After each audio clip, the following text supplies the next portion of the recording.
Hello and welcome to YouMatter.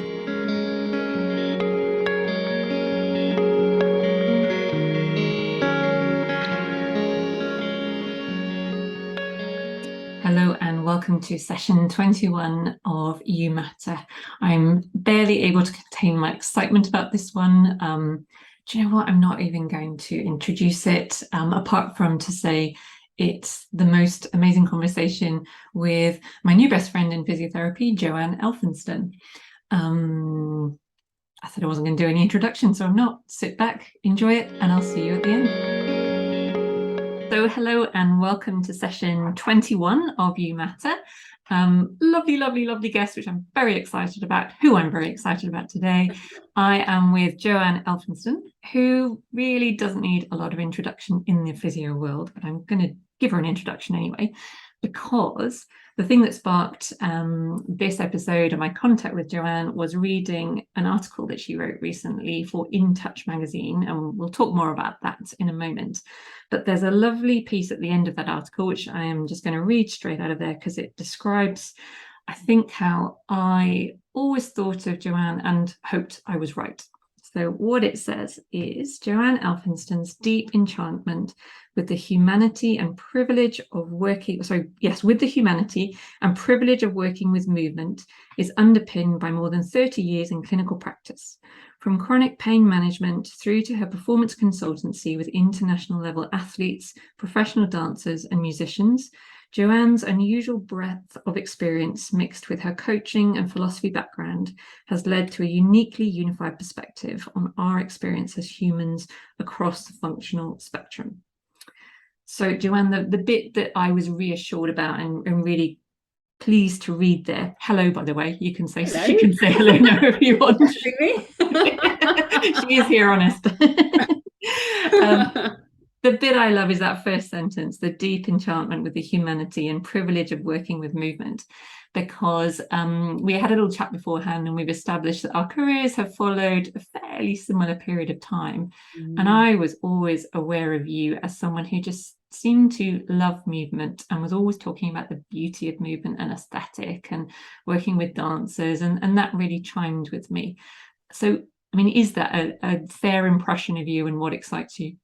Oh, absolutely, Jo, absolutely. And I think over time, I mean, movement was always interesting to me, and the levels of it and what it meant, because of course how we move is such an honest expression of how we are, who we are, you know, how we're showing up in the world.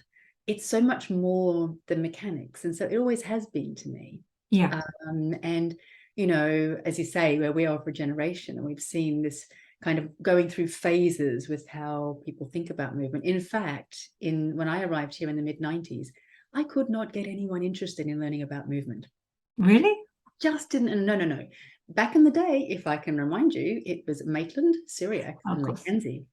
Yeah. And then it went into kind of the what people still refer to as motor control. But to me, again, it was just this very, very localized, almost mechanistic way of looking at movement. And where was the human being in that? And you know, this is, I think, how, I mean, this is our little segue into coaching, actually, because this is, you know, I was a coach before I was a physio. So a sport, when you say coach, to me, sports, yeah. Because the industry, of course, has now exploded, but back then there was this industry didn't exist. You know, the life coaching type thing. It wasn't there, but I was a sports coach. But even at that time, when coaching was a very dictatorial kind of thing, even then, you know, I really loved the dynamic of how do we empower that person, that young person, to really take ownership of what was happening, instead of coming and getting feedback and going away and trying to make that happen. Yeah. And so way back, that was, you know, built in, if you like, into what happened then subsequently when I became a physio. So yeah, it's been there kind of all the way along, and fortunately, in our professions, movement has become of greater and greater interest. Yeah. And I think we're now in a place where, I mean, I've had to be quite subversive with what I do, because is that whole business of people saying, I want to learn how to do assessment of movement and treatment, and that is fine. And we do teach that. However, what makes it sing, what makes it work, is so much more than what is happening with alignment of body bits. So, we have these three circles, don't we? We have the patient circle. So we're all good with that. We're like, yes, we assess the patient. Then we have the therapist, and how do we show up? And we don't talk a lot about that. And then we have this interaction dynamic in the middle, which is where the coaching conversation happens. Yeah. But it's so dependent on both what the patient's bringing and what we're bringing, how we're showing up, and our beliefs and our arousal levels and self-awareness. And how does that shape the dynamic between the two of us? Absolutely. Yeah, I'm picturing that Venn diagram of those three circles, and that really forms so much of what I want to pick apart in our conversation today, if we can. So my experience of coaching so far has almost predominantly been with the physiotherapist rather than the patient. And one of the reasons I was really excited about your article was that it took those coaching principles, which are exactly the same as the ones I would use when I'm working with physiotherapists, but applying them in the patient arena. But even within that conversation, I would say at least half your article was about the physiotherapist. Yeah. If anyone's interested, by the way, the article was in Touch last month, and the title of the article is Changing the Conversation, an Embodied Approach in the Clinical Setting. It's a really, really fantastic article. I loved it.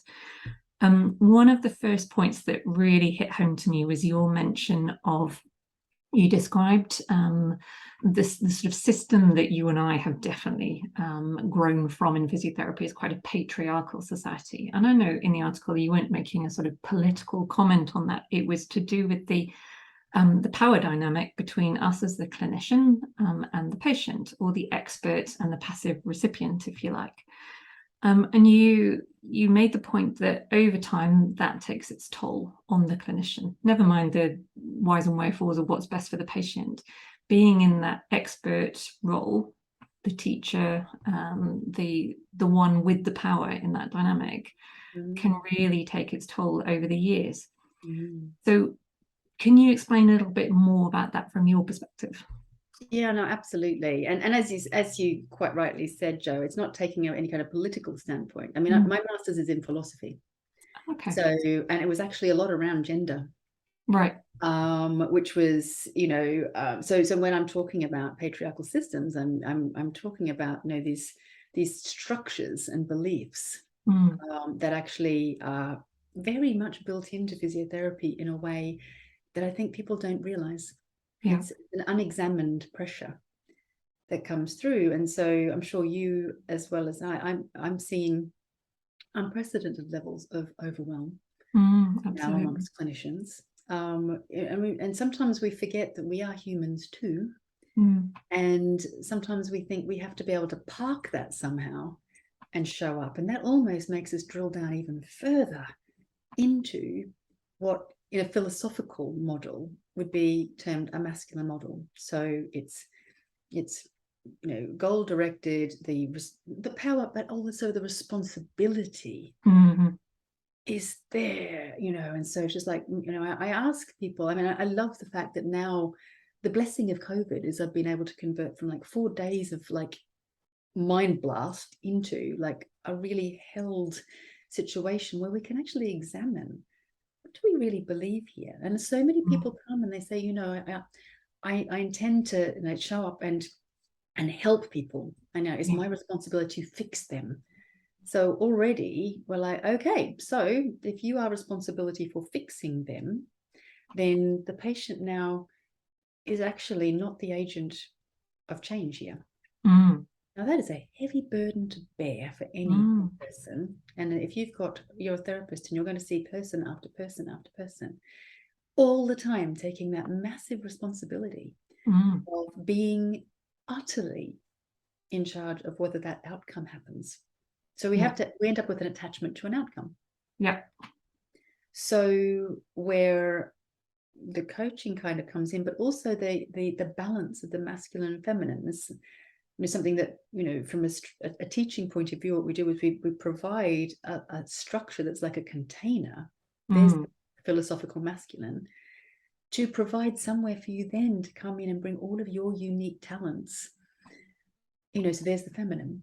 Yeah. Because another part of that whole patriarchal thing is, we all have to be the same. Yes. And you see that, and more of the dialogue and the misunderstanding about what the evidence base is as well. The evidence will tell me what to do. Well, no, it won't. The evidence is like a big supermarket full of ingredients. And even if that article says, for this particular issue, these are the exercises you do, and you do them at this stage, again, it hasn't told you what to do. Because how the patient is showing up is going to tell you, well, is that the place to start? Can they even get their first foot on the bottom rung of that?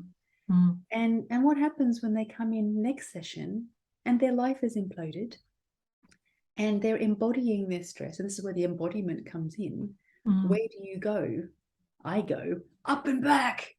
I go into withstand. What happens? Well, now I'm breathing up here and I've lost my connection to my abdominal wall, which can no longer support my back.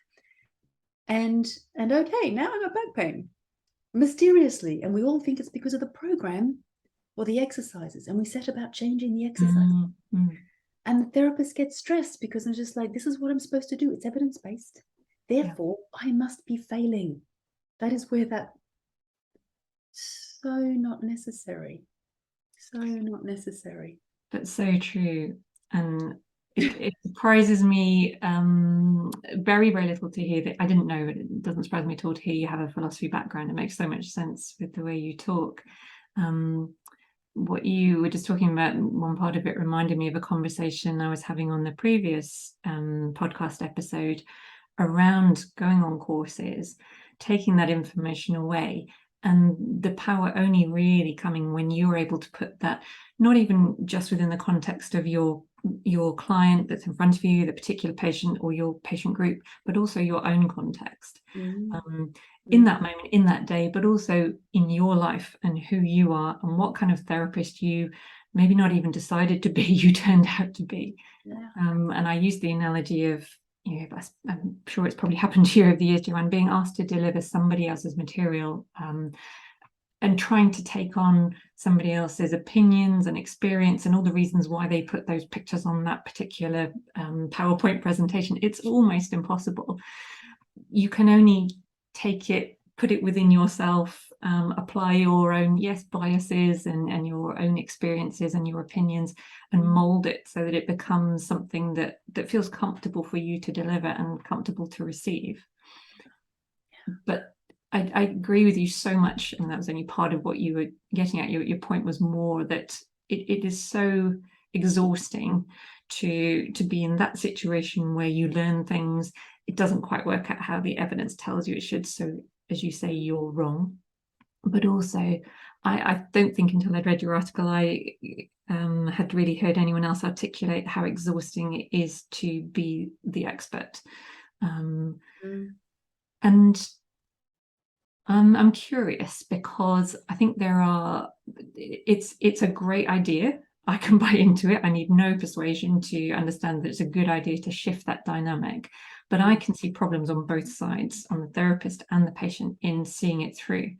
If we take the patient, first of all, this has happened to me numerous times, that I've picked up a sense, either I've just assumed it, and that could be a totally wrong assumption, or the patient has said to me, but you are the expert and I want to know what you know. That's why I've come here. I don't know. You do know. You are an expert. Can you tell me? Have you had that experience when you've tried to adopt this approach, or have you found ways around it? No, because I'm not withholding information, but I'm not confusing information with education. Okay. On the way to transformation. So we have these things. Now, we are all told we need to educate the patient. That will empower the patient. We are getting confused with educating someone and just giving them well-meaning information. Right. There is a massive, massive gap there. So, for example, You might have a patient come in with neck pain, and you notice that they tend to have their shoulders up here all the time. You can give them lots and lots of information. Now, I'm a brain geek, and I'm like, all right, so the patients come in, they're stressed. Yeah, they have pain. They don't understand why they have pain. They might have also other stuff going on. And what do we know about that? Well, it means that their prefrontal cortex, which needs to process information, is not functioning great. Because the limbic system will trump that, won't it? That circuitry happens. So they're in their limbic system. This is one of the things that we teach for the therapists to say, this is how you can learn the stuff, but this is how you make it work. Patients come in and it's just like, you think, I'll give them information, and all they can hear is wah, wah, wah, wah, wah, wah, wah, wah, wah, wah, wah. Yeah. And I remember one person who came on a course, and she'd had a frustrating experience. She said, sometimes I just want to tell them to go away and come back when they're ready to listen. And bless her, I'm like, and we've all experienced that feeling. Absolutely. But when we understand that, if we are actually aware of what part of the brain are we talking to, which one do we need to talk to? So with that patient, what I might do instead is get them to stand up, take my hands, and we'll push and pull with each other. And they'll be doing it in their usual way and say, oh, that hurts my neck. And I'm like, okay. So your body's made of 3 big rings, one in your pelvis, one in your middle, and one around here. And what I want you to do is think about flipping the lid of the top one and see what happens. Well, that's where they always go. So they're going to get it right. And that's one of the principles. Set them up to succeed. Early wins to build self-efficacy. So we already know that is their habit. And they tell me, I really feel that in my neck. And I'm like, right, okay. Because they cannot be wrong. There is no wrong answer. There is only what they perceive. So I'm like, right, now I'd like you to let your top ring settle down and just rest on the other 2 rings. Yeah. And that's just going to stay there. And let's do this again. What's that like? What do you notice? Where do you feel it most? Oh, well, I feel it lower down in my body. I'm like, oh, okay. So let's flip your lid again. And off we go. And they're having a sensory experience. Oh, that's my neck. It's just like, yeah, but you know what to do now. Oh, now where is it? Oh, I can feel it lower in my body. I can feel my feet. Like, do you think that's good? Yeah, I didn't know I wasn't feeling my feet before. And where else do you feel it? Kind of in my center. I'm like, oh, well done. You've just found your core.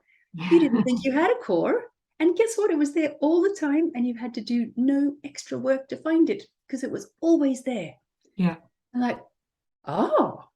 And now what we've done is we've had this whole exploration. The patient has made the discoveries. And now it's time that I can actually further explain that actually somewhere you've got to manage these forces somewhere in your body. And this bit, and I'm going to show them how little the vertebrae are and little structures and how much bigger they are down below. Like, we manage these things where you've got the biggest, chunkiest surface area to do it. And now you've found your power. So I've delivered the anatomy as the expert, but they've made the discovery through their own sensory experience. Yeah. And we have not asked them to crunch and remember and try to visualize things that they've never seen. There's a massive shift. So now we've gone from information, education, and actually we're a good long way towards transformation. Yeah, brilliant answer. And I know you said before we started talking, you were worried that you hadn't read your own article recently, but actually you just summarized large parts of that beautifully.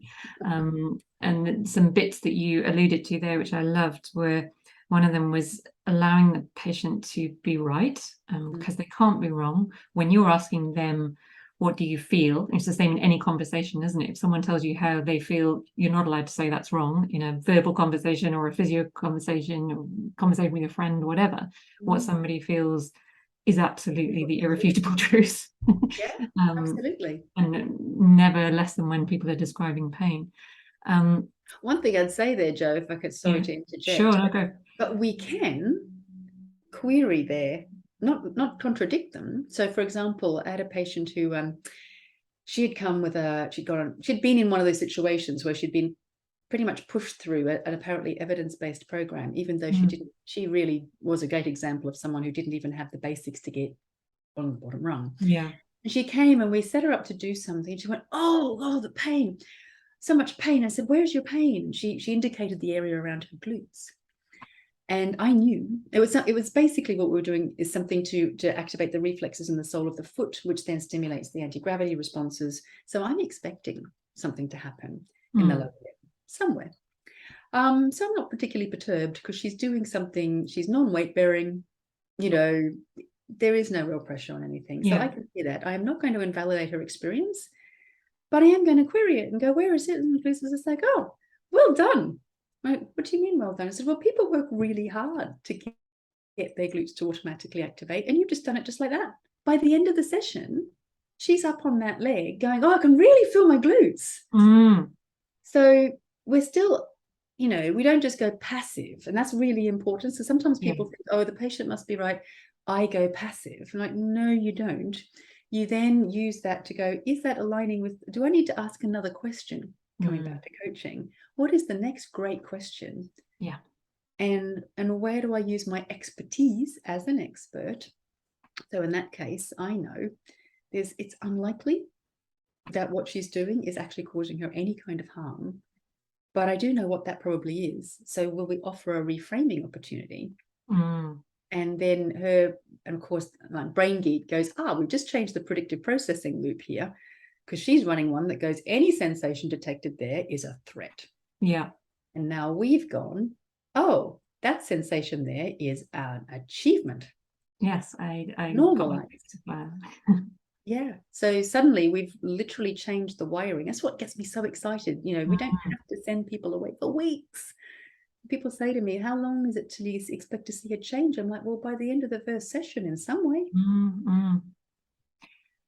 Yeah, I love that point you just made about it, you not going passive, because I was nervous of that when I went into coaching, because I had some experience of the kind of version of coaching. Oh my God, I'm a physiotherapist, I can't become a person. And I made the wrong assumption that that was good coaching. And like you, I realized there is a lot more sitting back and listening and a bit of and then at the right moment there's bringing in sometimes a really direct question, sometimes at all if it's appropriate. But you've kind of I've got a friend who describes the process beautifully of surveying the territory for a little bit longer before you go vertical. And brilliant. That makes so much sense to me in coaching and in physio. Just stay curious that little bit longer, just check that maybe that second or third thing they told you isn't even the thing. Maybe it's the fourth thing that's just on the edge of the church. Oh, okay, so this is where we're going to go vertical. And the patient or the client will invariably tell you by their response, sometimes their body response. But I love your explanation that you are still the expert, but it's almost like you're waiting for the moment to bring the expertise in when it's going to land on a fertile ground that's already been created by the patient's self-exploration. Absolutely. And that there's a couple of points you've really brought up from me there, Jo. One is where are you seeing yourself? Are you the sage, so you have all the answers? Are you a guide? Are you showing them the way? Are you a steward? You're supporting them in the way. Or are you a coach? You're helping them to find their own way. We have all of these, and sometimes people, it bears a little consideration as to which one of those roles are you seeing yourself in? But also that the pause, and we joke a lot on the courses about how uncomfortable physiotherapists are with a pause. Absolutely. We just got to just dive in there and fill that space somehow. And, when we go to both the neuroscience and from the coaching world, so the neuroscience, the learning happens in the pauses, giving someone that time to actually form, because one of the things I mentioned in the article is patients have often never been asked a question other than about their pain. Yeah. And they do an exercise and the therapist says, how's that? And what they mean is, does it hurt? Yeah. And that's about the quality of and depth of information we're talking about. So when we're having a pause, the interesting thing to me is how attached to the outcome we are, because then we're actually absent from them. we are not holding that space for them to really explore that and know that it's okay to take that time. So we have to be present and not too attached to the outcome. Otherwise, we're going, I just got to try and drive that to where we want it to be, because the session's nearly over and we have to be there. And the funny thing is, just like in coaching in your field, Jo, often what happens, and I keep saying to people, whatever happens, it's just information. And if it's not the outcome you're looking for, what is it actually telling you that this person's nervous system needs to make the jump? Yeah. That's all. And are we the guide or the teacher? I think often we're just the person walking alongside with a few observations to add into the process. Yes. And actually that sort of explains the other side of the equation. So the clinician side, what I was going to get at, which we've almost sort of answered anyway, but have we a way to go as clinicians to come down off that pedestal ourselves? Certainly when you qualify, there's kind of an arc, isn't there? You start off just terrified, well, I was anyway, and feeling like, why the hell did anyone ever let you actually deal with a patient, because you're just an idiot who is still at school. And then you kind of rise up a bit and you get a bit bristly and a few things have gone right. I'm quite good at this actually. And at that point, it's quite nice to feel like an expert, and you can get quite attached to that.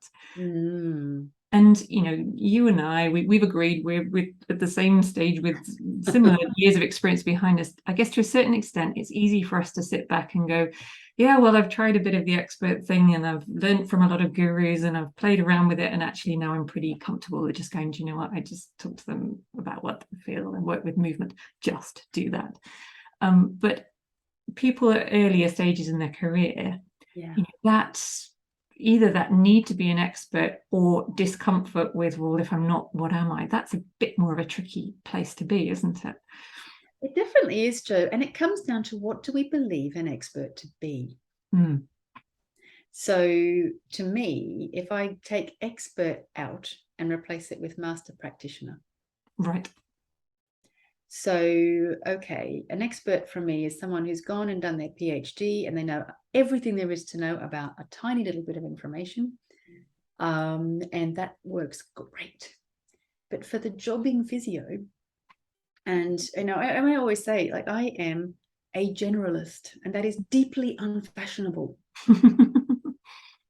But it's what allows you to see what unites us as humans instead of what separates us. And then we realize that there are fundamental principles that show up across the lifespan, no matter what anybody's doing. And if we have principles that we can draw on, and then understand that this part of our work, this interaction dynamics part, there's a lot of, it's not like a dark art, there's science amassing around it, but not necessarily in the physiotherapy databases. There is some, of course, but there's a lot to be had outside it. So there's plenty of evidence. But if we accepted that the interaction dynamics and how we're showing up influences those dynamics is a part of being an expert, then there is no conflict. No, that's beautiful. And what do you call it? A masterful practitioner.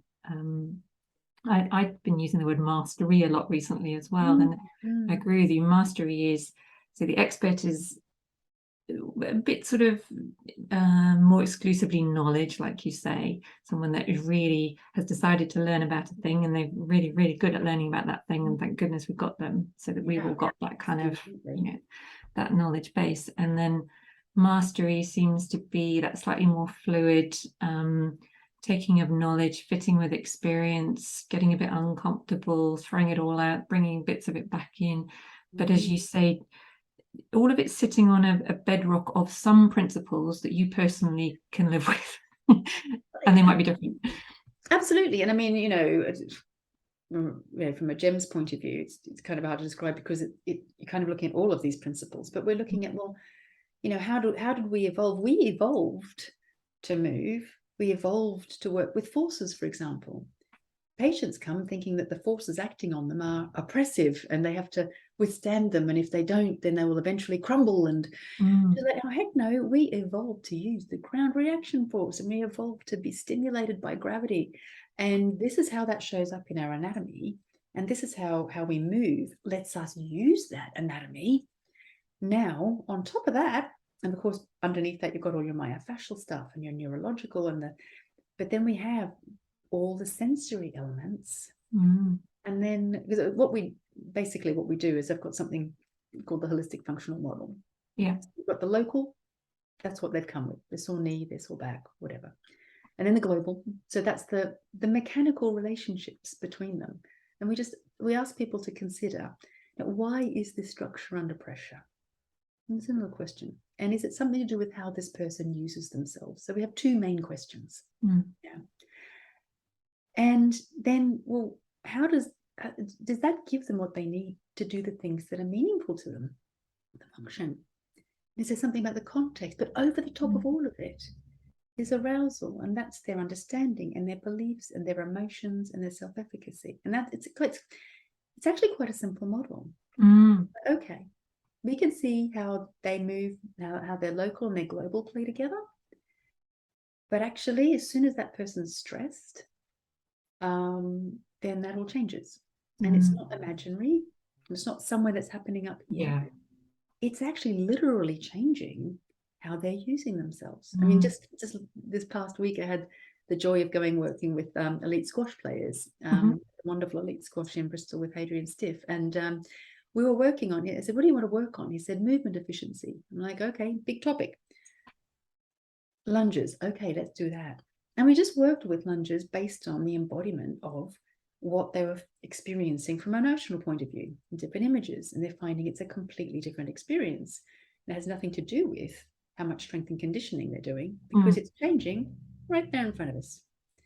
Just by changing what the inputs are, that changes what the brain's predictive process is going to be, and something different pops out. And that's the essence of great coaching. So how can we create disruption in that predictive processing loop for a different outcome, which is totally in the control of the person or the patient? And it is no different with your 75-year-old total hip replacement patient. No different at all. Yeah. Lovely. And what I hear, which goes back to your the original point about the power dynamic and how that takes its toll, in that kind of way of working, in the nicest possible way, you're making the patient work a lot harder than you sometimes. Well, certainly you've changed the relationship in who's working harder in that particular scenario, which, taken at face value sounds a bit cruel, like, oh no, I'm not going to do the work anymore, the patient's going to do the work. But to retain some of that energy yourself, to then be able to listen and respond and bring in perhaps something much more subtle and powerful, even if it's the only thing you input in that session. I see so much value in that. You come across as a very, very calm, steady sort of person, and maybe you'd dispute that, but be able to be in that space and being patient enough to let your patient, your client, take as long as they need to find out what they need, and you not sort of getting all agitated, as you say, about the outcome. It retains such a lot of energy for more useful stuff, doesn't it? Yeah.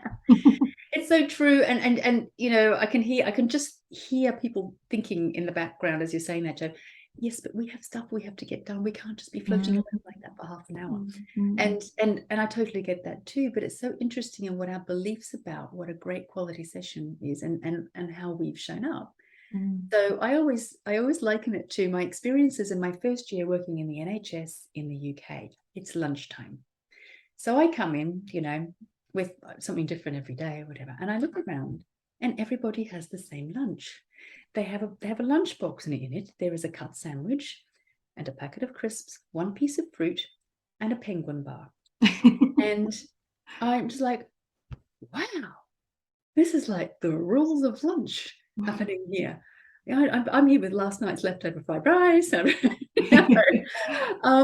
And when it comes to a therapy session, I was like, what do you think that is, well, I take a subjective, I do my objective, then we do some manual therapy and a few exercises, and then I give a home program, and that's a good therapy session. I'm like, right. So what is it that the patient really needed?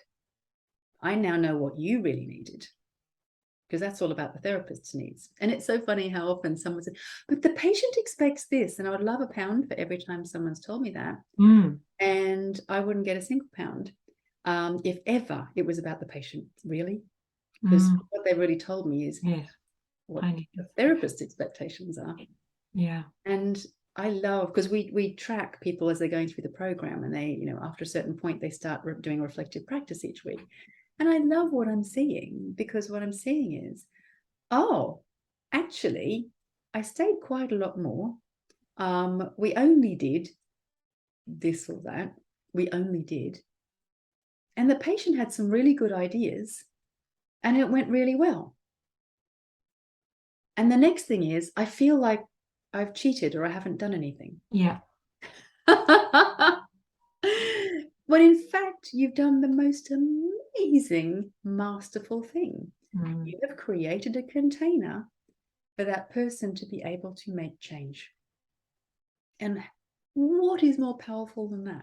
Absolutely. And what's more important than in this time post-COVID, where all we hear is that therapists are exhausted and people are leaving the profession. I just hear you describing a method that collectively can make everyone go, oh, thank goodness. Absolutely. I mean, it's so interesting, because before there's there's that period which we really have to support people through, where they're actually understanding they have beliefs, didn't even know they had them, and confronting them, and then going, oh yeah, this is my stuff. It isn't actually the patient's stuff. Yeah. And that's big. It's huge. And it's okay, because then people feel like, oh, I feel a little silly. I'm like, heck no, you're experiencing humaning now. This is what it's like. It's this kind of vulnerable place where we discover these things. This is your bread and butter, what you do, Jo. What is this that you're bringing into this space that is then influencing the outcome of that whole session? I love that you address that directly, rather than as you said earlier, I think I'll just put all that in a box, because that's not what we bring to work. And I don't mean you spill it and overshare at work, but to understand how it influences what you do, and to deal with some of it externally if you need to. How do we get so rule-based? I mean, we talk about not being people that like rules, but we seem to follow a hell of a lot of them. Well, that's why I ended up having to develop GEMS, because I couldn't bear what was actually happening in the, I'm just like, I look at so many people who find us, and they're usually the ones who feel disenfranchised by the profession, by the way they were educated. And they're usually the most amazing people. They might be non-traditional learners, for example. So, their learning style, or maybe they've had this, that they could have been dyslexic or whatever that is. And I struggled like heck at physio school. Did you? Oh my gosh. In third year, I nearly just gave it all away. In fact, I got so ill, there was a bit of a medical crisis. And eventually my father had to say, look, I don't care if you go and have to weave baskets to the top of a mountain. You just can't do this anymore. And it was because of that. I couldn't work out what to say that made sense to them. I was fine once we went into the huge in that system in Australia at the time. The first 2.5 years is university, and then we spend the next 1.5 years in clinic. Once I got through with the patients, that problem went away.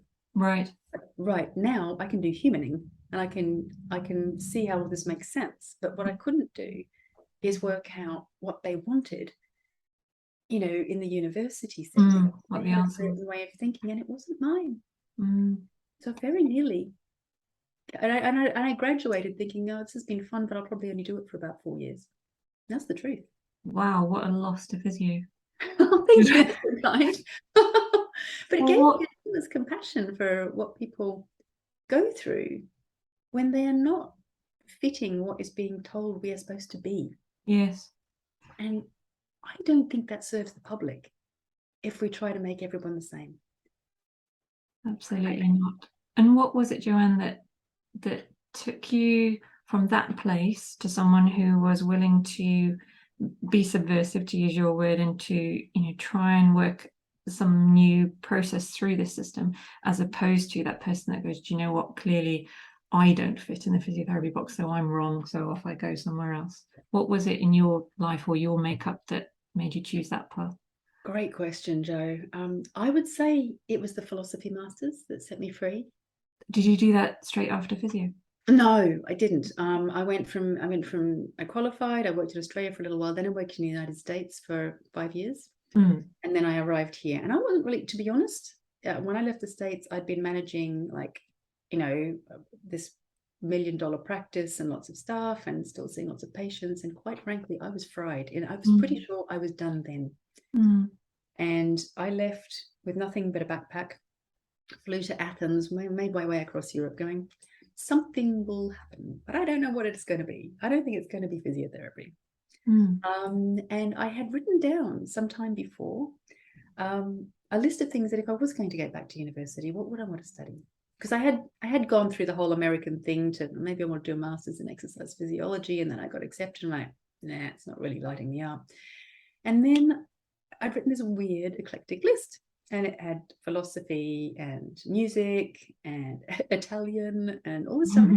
And I was here and I'd opened up the newspaper, and there was this ad for this brand new experimental multidisciplinary masters. And it had everything on my list. Wow. Everything. And I had to fight my way onto it because they really didn't believe that someone with a science background could possibly manage. Because philosophy is not a science. Well, it was hilarious because it was me and 3 recent music bachelor's graduates who were in their early 20s, bless them. And anyone who's been a mature age student will relate. I was there like pulling down 18 hours a week at Cardiff Royal Infirmary and doing a full-time master's. They, meanwhile, were having difficulty just coping with what was going on. But anyway, I was blessed with truly extraordinary guidance, particularly in the form of Chris Norris, who was one of the foremost European philosophers, and he's a remarkable man. And it was me and him and one other person. Wow. I had that. And what it did was it set me free to say, when you generate a hypothesis and defend it, we will make you defend it.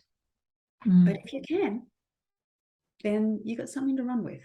And I'm like, I have ideas that I want to share. And it empowered me to go, all right, I'm going to put together some little thing. And I couldn't get anybody to come or get interested in movement. I was doing secret in-services after work because my subversive ideas were not seen as suitable for younger therapists. Physiotherapist does covert operation in movement. I can see. Exactly. Because at that time, that the next echelon, I'd been brought in to try and improve the skill mix, but I was blocked completely from it. Because they need their basics. They need Maitland, Syriacs, and Mackenzie. Yes. Like, kind of for me, basics are normal movement, functional anatomy. That's kind of where I'd be. And so you get all these really stressed young therapists who would wash up on my shores. I managed to get myself into the gym area, away from all them, because I'd been told the treatment rooms are for the spines and the gym is for the lower limb. I'm like, what about the spinal people that I need to do movement with? Oh no, that doesn't happen. So I'd sit up there, it was like my little place, and like gather up all of these stressed young people, and then after the other lot would leave, the lights would go out, then we'd all come back and we would work on movement together. Secret movement. Secret movement of movement. Absolutely, secret movement. Absolutely, it was always very subversive. So then hence I ended up going into what I kind of became known for, which was using the fitness ball. Yes, that's how I knew you. Pilates on the ball. That was the first thing. Well, yeah. I mean, Pilates wasn't a thing back then, but it was so interesting because it was my way of actually, they never knew they were coming. And well, it became overt. This is dynamical systems theory. And this is coaching. And this is how to be holistic. And this is all these things. And occasionally a very smart person would slope up to me at the end of the course and say, this was never really about balls, was it? I'm like, no, but it's the reason you came. You know, that old ethos, tell them what they want and give them what they need. That's kind of where I was. Yeah. And so that's why that happened. And it kind of was a mixed gift, but it got things going to allow it to transform into what has now become GEMS. That's so interesting because sorry, I didn't mean Pilates on the ball. That's a phrase that's come into my world through Pilates. But you know, your exercise on the ball, that was definitely the thing I knew you for. I can picture your book. I'm sitting here feeling very sorry for myself at that time because I think we went the opposite way. I had been working in London, got very stressed and a bit disillusioned, got halfway through an MACP and then got on a plane to Australia to escape and think, I don't know where I'm going, but I need to go a long way from this place, which isn't making me feel great at the moment. We probably crossed in the sky, which is a great shame for me. Oh, well, it's both actually. Now I'm like, this is amazing. But it does show also to people who are kind of somewhere in their career that it's not all without its wrinkles. No. You know, and sometimes we have to find our own way. And a lot of what actually, funnily, what happens, and in your field, and funnily enough in mine, is that people learn that they actually can start to make more choices about, they don't just have to leave. Yes. There are choices that can be made somewhere when you find out that you're okay. Absolutely. And it's one of the biggest things for me, for people to leave us going, I am okay. Yeah. And my differences are amazing and valuable. And it doesn't mean I'm not doing evidence-based practice at all. Like, all of our principles and foundations are absolutely embedded in all of the science. And it's one of the things we wanted to do, is to make sure people, if they're communicating with their colleagues, because their colleagues are thinking, oh, this is a bit off the, what's this? It's just like, well, they need to have the confidence to be able to articulate what they are doing in a language that is understood largely in our profession, but still know that what they bring, their special secret sauce, is unique and valuable, and we desperately want more of that in this profession. It sounds like you are not broken and neither is your patient. Exactly. Although both of you at that moment might be feeling broken. Yeah. Oh, Joanne, we could, I know you've got to go on another podcast, which is a great shame because I could do a 5-hour with you. I'm just settling in. I'm having the best time ever. It's just so we'll just nice. carry on. Well, yeah, but it's just so nice to talk to somebody else who's, you know, where we can talk about these really real things, because one of, you know, when I set up kind of GEMS, it was kind of as not a course, but a holding space for people to safely be able to explore. Sounds like it. Yeah. Because it can feel really unsafe out there. And that's when you start seeing people dashing from course to course, thinking that the more they do, the safer they will feel. That sometime they will know enough to feel safe. Yeah. And you know, and I know it's not going to happen. No. It's come from that. Yes, that's where we grew our armor, isn't it? And then had to learn to take it off piece by piece. Yeah. And you know what? I think in some ways COVID's made it worse because everyone started consuming information, because all this information is out there.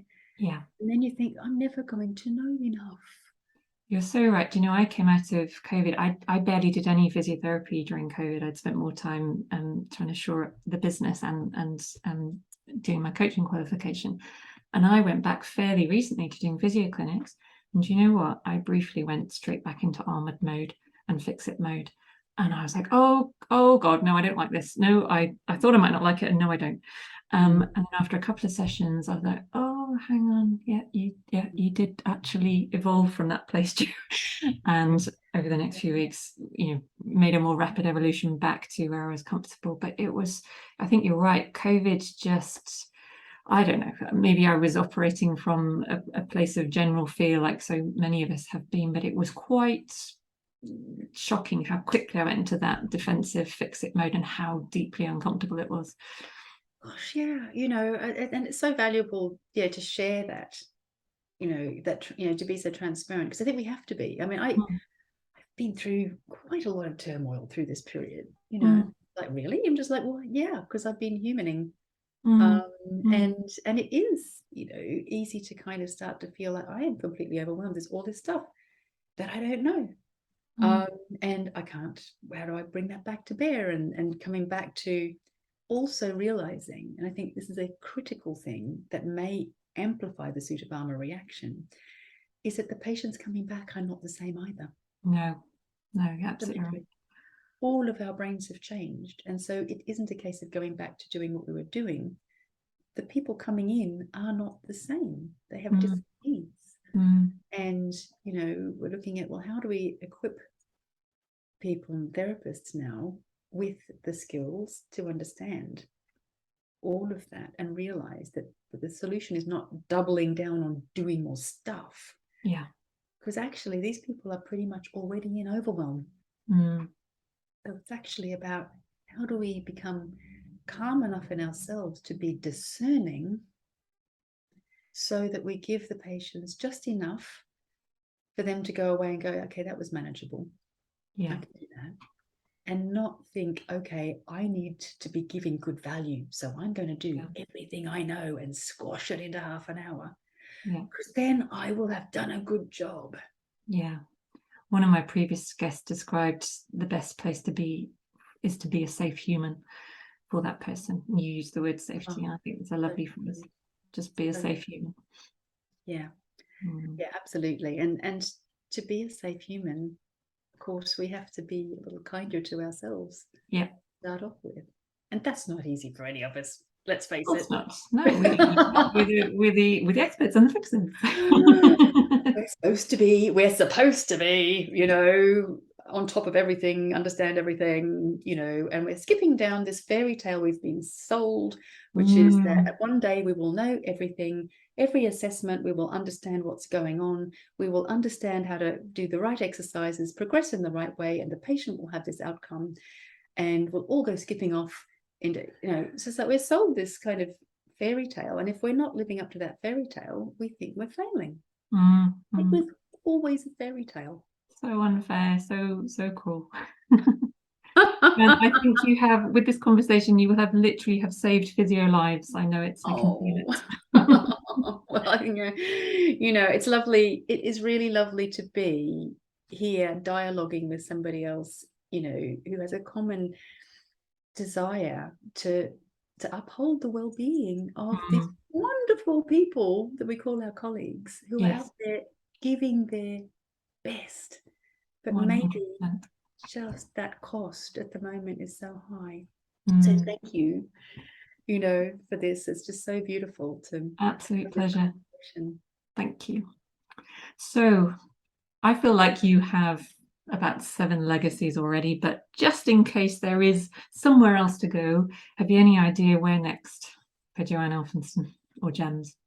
Oh, well, actually, you've just spoken to my own level of overwhelm of all the things, all the different documents of all the things I want to bring into this field. But I'm really, really now going to be focusing on this area around coaching in the clinical environment, looking at those skills. I mean, they're built into GEMS Movement Art anyway.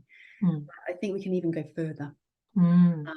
And start to equip people with, ways of understanding this interaction, so that many of the things that you brought up, Jo, those thoughts and those feelings about how we do this can become clear, and so much of it is backed up by so much evidence, which is fabulous for us to draw it together, because again, the interaction that you can learn exercises and techniques and assessments, but that isn't what makes a treatment sing. So it's that interaction dynamic, the rhythm, the cadence, the space, the questioning, the engagement. That is what makes it sing. And so I think that's where my next emphasis is going to be. Fantastic. Well, we're watching very, very closely and enjoying it. Thank you. So if people want to get hold of you, what's the best way? How do they find out about your courses? What would you like people to know? Okay, well, we have, like I said, we transformed the kind of brain blitz of 4 days into this big multi-month program as a container. So that's Movement Art. The way they get interested in that and find out more information is they go and visit the GEMS website. It's at gemsmovement.com. Yeah. What they need to do, ideally, is if they sign up for the newsletter, then as soon as dates and information and other little snippets that I put out come out, then that will land in their box. So check it out. It's under the Learn Gems on gemsmovement.com. They can come visit us on Facebook because we post everything we're doing on there. Yeah. Gems on Facebook. I am on Instagram, but anyone will tell you that I am not a prolific poster. I try to make what I post good value, but it's probably only going out once a month. Are you not playing by the rules, Joanne? Oh, gee, is that a surprise? So they can come join me there. But I put some thoughts up there. But if they want to know how to actually get involved in learning more about this, then I would visit Facebook and I would join the newsletter on the website, gemsmovement.com. Okay, gemsmovement.com. Lovely, thank you. And if you are ever down Bristol way again, can I book you in for a coffee? Yes, absolutely. I'm only in Cardiff. Oh, okay, right. Well, let's meet one side of the bridge or the other. Awesome. Okay, it's a definite date. Let's do that. Oh, it's been such a pleasure. Thank you so much, Joanne. Oh, well, thank you for inviting me, Jo. It's been absolute joy. Thank you. Talk soon. What did I tell you?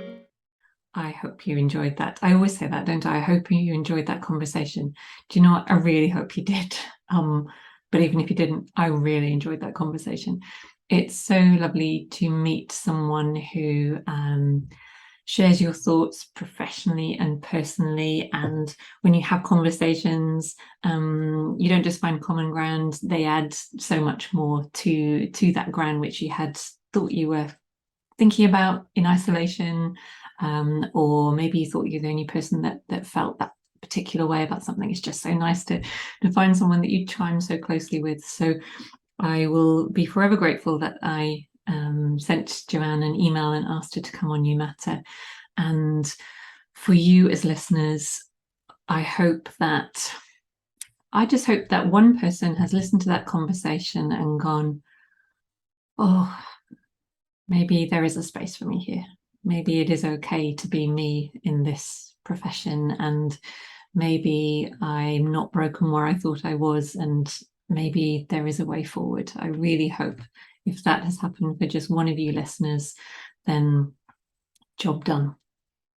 As always, remember, if you are a clinician trying to be all things to everybody in every single aspect of your life all day long, take a breather, stop, ask yourself, do I really need to be putting so much energy into every single arena?